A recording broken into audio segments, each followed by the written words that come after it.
अस्सलामु अलैकुम वरहमतुल्लाहि वबरकातुहू। बिस्मिल्लाहिर्रहमानिर्रहीम।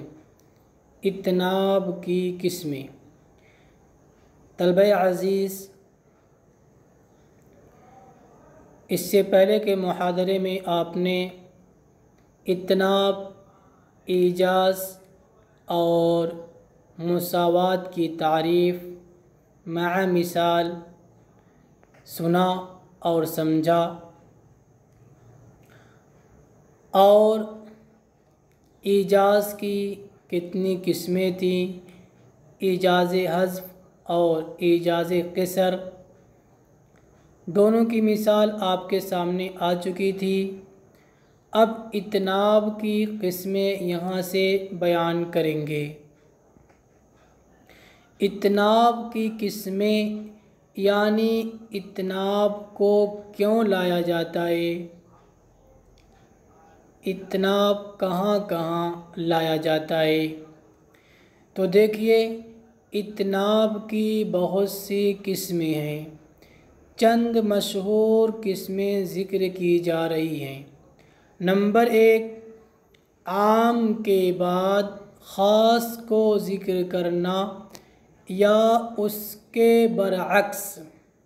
जी, आम के बाद ख़ास को ज़िक्र करना या उसके बरअक्स, यानी ख़ास के बाद आम को ज़िक्र करना। अब देखिए, इसमें इत्नाब हो जाएगा कैसे। जब आम के बाद ख़ास को ज़िक्र किया जाएगा तो आम के अंदर ख़ास खुद ब खुद आ गया। अब अलग से ख़ास को ज़िक्र करना किसी गरज की बुनियाद पर, ये क्या हो जाएगा, इत्नाब हो जाएगा। इसी तरीके से ख़ास के बाद आम को ज़िक्र करना कि जब ख़ास को ज़िक्र किया फिर आम को ज़िक्र कर दिया। ख़ास का ज़िक्र तो हो गया, जब आम को ज़िक्र करेगा तो उसमें ख़ास का ज़िक्र दोबारा फिर से हो जाएगा। तो ये क्या हो जाएगा, इत्नाब हो जाएगा। चूँकि किसी गरज के लिए ज़ायद इबारत को ज़िक्र करना, इसी को इत्नाब कहा जाता है। मिसाल देख लीजिए पहले, जैसे कुल मन कान अदुव्वन लिल्लाहि व मलाइकतिही व रुसुलिही व जिब्रील व मीकाल। ये आम के बाद ख़ास को ज़िक्र किया गया है। कैसे? अल्लाह ने कहा जो अल्लाह का दुश्मन होगा उसके मलाइका का दुश्मन होगा और उसके रसूल जिब्रील और मीकाइल का दुश्मन होगा। तो यहाँ पे पहले मलाइका का ज़िक्र हो चुका है। मन कान अदुव्वन लिल्लाहि व मलाइकतिही। मलाइका में जिब्रील और मीकाइल दोनों क्या हैं, शामिल थे। लेकिन जिब्रील और मीकाल का तज़किरा अलग से किया तो ये ख़ास हो गए, जबकि ये भी मलाइका हैं, मलाइका में से हैं। मालूम हुआ कि मलाइका ये आम है, उसके बाद जिब्रील और मीकाल का तज़किरा किया, ये ख़ास है। उम्मीद है बात आपको समझ में आ गई होगी। दूसरी मिसाल, अन यशहद अलैहिम समउहुम व अबसारुहुम व जुलूदुहुम। यहाँ पे सम का तज़किरा है, कान और आँख का तज़किरा है कि उनके खिलाफ़ गवाही देंगे। फिर उसके बाद ज़िक्र किया व जुलूदुहुम, और उनके चमड़े, उनके खालें। तो जुलूद ये क्या है, आम है। जुलूद आम है, ये कान और आँख दोनों को शामिल था। लेकिन ख़ास का तज़किरा पहले किया उसके बाद फिर आम का तज़किरा किया। जी, आम के बाद ख़ास को ज़िक्र करना, आम के बाद ख़ास को ज़िक्र करना, क्या इसका मकसद हो सकता है, इसका फ़ायदा हो सकता है? मसलन उसका फ़ायदा ख़ास की फ़जीलत और अफ़दलियत को बयान करना है, गोया कि अपनी रिफ़अत और फ़ज़ल की वजह से माक़बल का मुग़ायर है और अलग एक जुज़ है। समझ गए होंगे कि जब आम के बाद ख़ास को ज़िक्र किया, मसलन आप एक इसी मिसाल को देख लीजिए, आम के बाद मलाइका के बाद जिब्रील व मीकाल का तज़किरा किया गया, तो आम के बाद ख़ास का तज़किरा करना, इबारत को लंबी करना यानी इतनाब के तरीके पर ज़िक्र करना, उसकी क्या गरज है? जब आम ज़िक्र कर दिया तो ख़ास को क्यों ज़िक्र कर रहा है? तो उसी को बता रहे हैं कि उसका फ़ायदा ये है कि ख़ास की फ़जीलत और अफजलियत बयान हो जाए। ये बयान करना, ये ज़ाहिर करना मकसूद होता है कि ख़ास को जो अलग से ज़िक्र किया गया है ये अफजल है, और अफजल होने की वजह से ऐसा लगता है गोया कि अपने माक़बल से अलग है। इसी तरीके से ख़ास के बाद आम को ज़िक्र करते हैं, जैसे कि दूसरी मिसाल में सम और अबसार के बाद जुलूद का तज़किरा है। क्यों, किस मकसद के लिए? तो कहेंगे ख़ास के साथ एहतिमाम को ज़ाहिर करना मकसूद होता है कि ख़ास मुतकल्लिम के नज़दीक मुहतम है, उसका एहतिमाम ज़्यादा कर रहा है। और दूसरी बात, फिर ख़ास के बाद आम को ज़िक्र कर देना ताकि बकिया अफराद को शामिल हो जाए। तो ख़ास का ज़िक्र करना क्यों है? इसलिए कि ख़ास के साथ मुतकल्लिम बहुत ज़्यादा एहतिमाम को ज़ाहिर करना चाहता है। फिर आम को क्यों ज़िक्र करता? ताकि बकिया अफराद को शामिल कर लेवे और शामिल हो जावे। उम्मीद है बात आपको समझ में आ गई होगी। नंबर 2, इबहाम के बाद किसी अम्र को वादह करना ताकि ज़हन में जम जावे।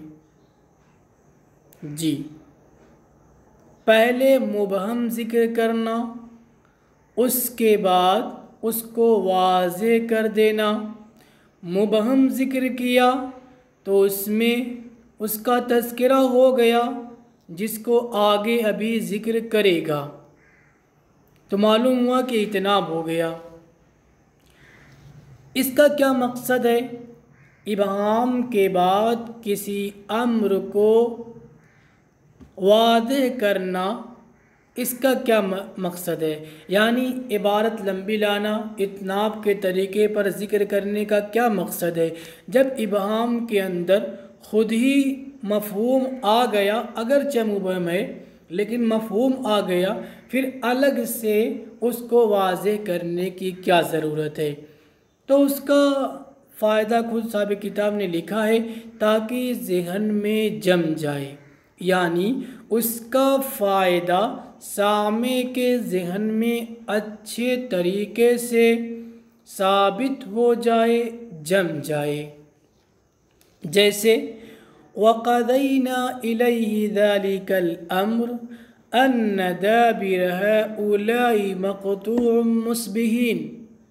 वक़ज़ैना इलैहि ज़ालिकल अम्र, इसमें आगे जो इबारत है अन्न दाबिर हाउलाई मक़तूअ मुस्बिहीन का तज़किरा मुबहम तरीके से हो चुका है। हमने उस चीज़ का, उस अम्र का फ़ैसला कर दिया है। किस चीज़ का? आगे उसी की वदाहत है। तो वक़ज़ैना इलैहि ज़ालिकल अम्र के अंदर मुबहम तरीके से मफ़हूम को बयान कर दिया गया है, लेकिन अन्न दाबिर हाउलाई मक़तूम मुस्बिहीन से उसी को वाज़े किया है। तो ये इबारत क्या हो गई? लंबी हो गई, इतनाब हो गया इसमें। आगे देखते हैं तकरार, मुकर्रर लाना, जैसे कल्ला सौफ तअलमून सुम्मा कल्ला सौफ तअलमून। मुकर्रर लाना, जब एक बार बयान कर दिया गया तो मफ़हूम उसका अदा हो गया। अब दोबारा उसी कलमे को लाना, ये क्या हो जाएगा? इतनाब हो जाएगा, इबारत लंबी हो जाएगी। जैसे कल्ला सौफ तअलमून सुम्मा कल्ला सौफ तअलमून। इबारत को मुकर्रर क्यों लाया जाता है? किस मकसद के पेश नज़र? तो कहा जाएगा कभी ताकीद के लिए लाया जाता है, कभी इस्तिआब के लिए लाया जाता है, यानी तमाम अफराद को घेरने के लिए, शामिल करने के लिए, शक व शुबहा को दूर करने के लिए, कभी लज्जत हासिल करने के लिए भी तकरार किया जाता है, और भी दूसरी बहुत सी अगराज़ हैं। नंबर 4, एतराज़, जुमला मोतरज़ा लाना, यानी कलाम के दौरान या दो जुमलों के बीच में एक नया जुमला लाना जिसका एराब, जिसके एराब का माक़बल के एराब से या माबाद के एराब से कोई ताल्लुक़ न हो। जुमले मोतरज़ा क्यों लाया जाता है? कभी तंज़ीह बयान करने के लिए, कभी तारीफ़ बयान करने के लिए, कभी दूसरे मकसद के लिए भी लाया जाता है। जैसे इस मिसाल में वयजअलून लिल्लाहिल बनात सुब्हानहू, यहाँ सुब्हानहू को लाया गया किस लिए? तंज़ीह, अल्लाह की तंज़ीह और पाकी बयान करने के लिए। वयजअलून लिल्लाहिल बनात, उसके बाद जो सुब्हानहू है, सुब्हानहू के एराब का यजअलून लिल्लाहिल बनात के एराब से कोई ताल्लुक़ नहीं है। नंबर 5, तज़यील। तज़यील किसको कहते हैं? ताकीद के लिए एक जुमले के बाद दूसरे जुमले को लाना जो पहले जुमले के माना पर मुश्तमिल हो।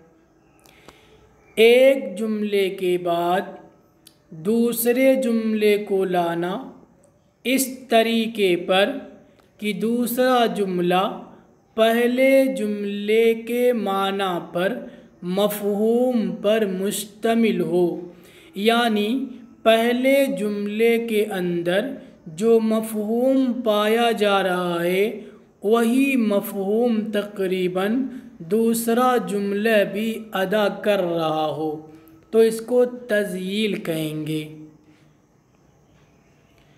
तज़यील का क्या मकसद है? तज़यील का मकसद खुद ही उसकी जो वजाहत साहब किताब ने किया है, उसकी तफसील जो साहब किताब ने की है ताकीद के लिए, वही है उसका मकसद। जैसे यख़्लुक़ु मा यशा व हुवल अलीमुल क़दीर, अल्लाह जो चाहता है पैदा करता है। जी, इसमें कौन सा माना पाया जा रहा है? यख़्लुक़ु मा यशा, जो चाहता है पैदा करता है। इसके अंदर अल्लाह की कुदरत का बयान है। अल्लाह ताला, जाहिर सी बात है, किसी भी चीज़ को पैदा करने के लिए कादिर होना ज़रूरी है, उस चीज़ का इल्म होना ज़रूरी है। तो इसमें जो माना पाया जा रहा है, जो मफ़हूम पाया जा रहा है, वही मफ़हूम अगले जुमले का भी है, वह हुवल अलीमुल कदीर। लिहाजा कहा जाएगा कि दूसरा जुमला पहले जुमले के माना पर मुश्तमिल है, इसलिए ये तज़यील है। तज़यील क्यों लाया गया, तज़यील के ज़रिए से इतनाब क्यों किया गया, ताकीद पैदा करने के लिए। अगर ये मिसाल आपको मुश्किल लग रही हो तो दूसरी मिसाल देख लीजिए, अगर ये आसान लग रही हो तो दूसरी मुश्किल मिसाल देख लीजिए।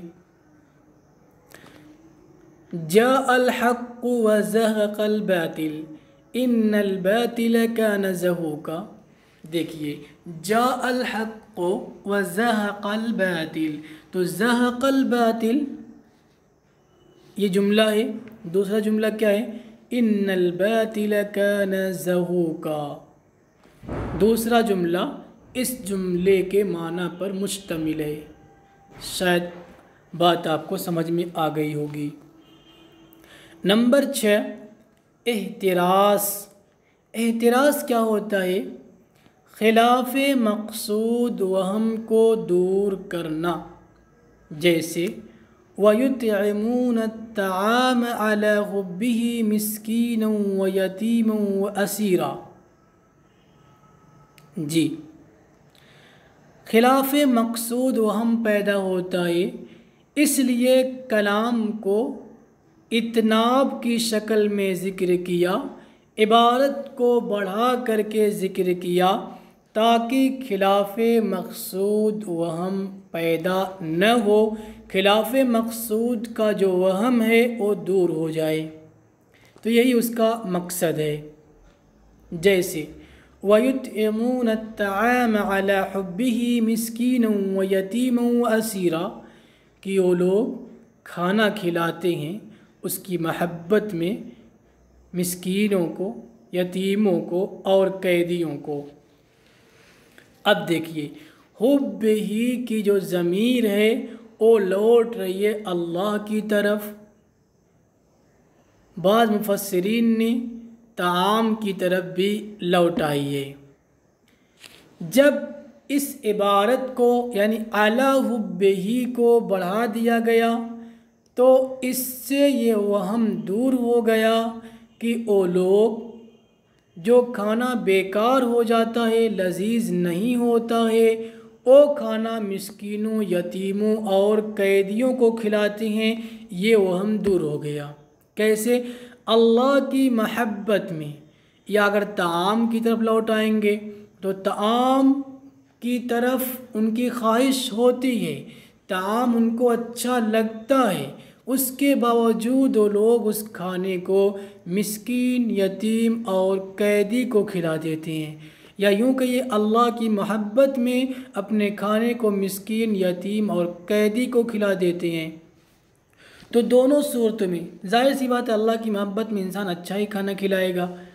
तो दोनों सूरतों में, चाहे ज़मीर को आप अल्लाह की तरफ लौटाएं, चाहे ताआम की तरफ लौटाएं, दोनों सूरतों में ये वहम दूर हो जाता है कि वो लोग गैर लजीज खाना नहीं खिलाते हैं, बल्कि जो खाना उन्हें पसंद होता है, जिसकी तरफ उन्हें रग़बत होती है, खुद इश्तिहा होती है, उस खाने को लोग खिलाते हैं। नंबर 7, ईगाल। ईगाल यानी किसी मफ़हूम माना में मुबालगा पैदा करना। जैसे इत्तबिउ मल्ला यसअलुकुम अजरन वहुम मुहतदून, यानी इबारत को लंबी ज़िक्र करना, इतनाब के तरीके पर ज़िक्र करना ईगाल के वास्ते, यानी किसी मफ़हूम माना में मुबालगा पैदा करना। जैसे इत्तबिउ मल्ला यसअलुकुम अजरन वहुम मुहतदून, यहाँ पे अल्लाह ने फरमाया कि जो तुमसे उजरत नहीं मांगता है उसकी इत्तिबा करो, यानी तुम्हारे पास जो हिदायत लेकर आया है उसके बदले तुमसे कुछ नहीं मांगता है, तुम उनकी इत्तिबा करो, हिदायत याफ्ता हो जाओगे। उनकी इत्तिबा करो, क्यों इत्तिबा करो? इसलिए कि वो लोग तुम्हारे पास हिदायत लेकर आए हैं। तुम उनकी इत्तिबा करो ताकि तुम भी हिदायत याफ्ता हो जाओ। मालूम हुआ कि वो लोग हिदायत याफ्ता हैं, तभी तो उनकी इत्तिबा की जाएगी और उनकी इत्तिबा करने से हिदायत याफ्ता होंगे। तो इत्तबिउ मन ला यसअलुकुम अजरन से ये मफ़हूम अदा हो जा रहा है कि वो लोग पहले से हिदायत याफ्ता हैं, फिर भी वहुम मुतदून ज़िक्र करना ये क्या है? मुबालगा पैदा करने के लिए। जी, वक्त पूरा हो गया। इंशाअल्लाह अगले मुहाज़रे में अगली बहस होगी।